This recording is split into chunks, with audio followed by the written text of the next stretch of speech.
clean the schmeg off me glasses. Yeah, buddy. Hello, folks. Dobbers here once again. So, back to basics, folks. We're talking precision cuts now. Once you learn them and master them, you can do anything in the kitchen, almost, thereabouts.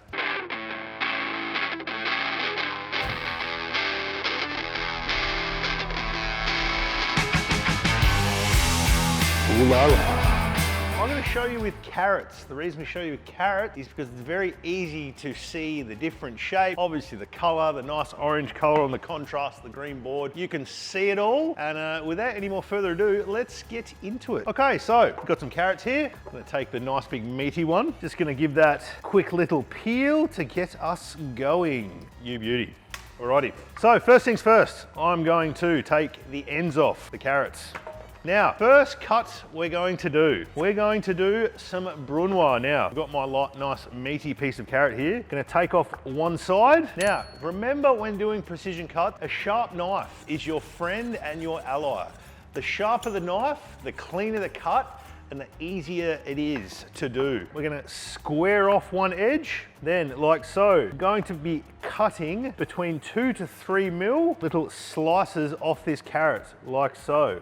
Now, I'm doing this a bit slow, just for you guys to see, but obviously if you're in a professional sense, you'd be doing a bit quicker, but that's understandable. Okay, so we'll put this aside. Here we have a lovely little slice of carrot. All we're gonna do is square the end off. So you've got a beautiful little edge here, everything's nice and flat and square, and then from there, cut one way, turn it over, line it back up, cut the other way. Now, Brunoa, traditionally and classically, is 2 to 3 millimeter dice. So Brunoa, basically just fine dice. So, you know, when you talk about Brunoaing, you can talk about Brunoaing an onion, Brunoaing garlic, Brunoaing a shallot, Brunoaing a carrot, Brunoaing. Any vegetable that you can basically cut up, you can Brunoa like so. So, there we go, folks. Here we have some lovely little Brunoa. Nicely there. Okay, moving on now with the exact same strips. So, for example, we're going to be doing julienne. Now, julienne means fine batten. So the same width and dimensions of Brunoa, except as opposed to being small dice, it's elongated strips. So basically, Brunoa without the extra cut. And there you go, folks. That simple, that easy. Okay, so moving on. We're going to take our little chunk of carrot once again. Now we're going to make some jardiniere. Now, jardiniere for you folks. Jardiniere is basically a larger version of julienne. So it pretty much just means batons. Larger, thicker battens, approximately 1 centimeter in diameter. Length is as you are desired. So there we go, jardiniere. So that's that one little carrot spent, done and dusted.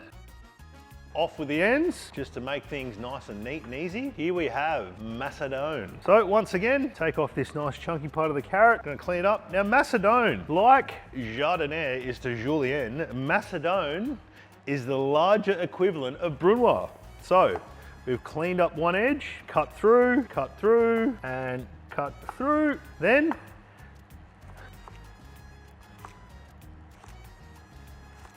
get rid of those little bits to make them all nice and square and beautiful. And there you go, folks. Lovely little Madone. Ooh, how good's a carrot? Moving on to the next one, paysanne. Sounds Italian, could be French version of Italian. I'm not 100% sure. But paysanne basically means the shape of the vegetable. So, as you can see with this lovely little carrot, one of the reasons why I chose to show you all these cuts in carrots is because carrots are a very unique shape. That beautiful round shape, you can see the perfect little paysanne cut, just like so. Now, last but not least is mirepoix. Now, there's various different ways to this. Mirepoix is generally used for making stocks, anything you want to keep the vegetable quite chunky. So it's going to be cooked for a long period of time, therefore it's not going to break down. Like, you know, you put Brunoa into a stock, it's going to cook quickly, it's going to break down, turn to mush, sending your stock cloudy. So one way is just cut and turn like so. There's one way of doing mirepoix. My personal favorite of cutting mirepoix in terms of carrots is cutting lengthways and then cutting on the diagonal, creating this cut called an oblique. Now, reason I do this is because when you cut things on the oblique on an angle, you're creating more surface area, therefore allowing more flavor to be built up in terms of caramelization and more flavor being able to leak out into whatever you're cooking. Well, folks, there you go. There is some precision cuts with back to basics and food by Dobbers. Ooh la la. Ooh la la.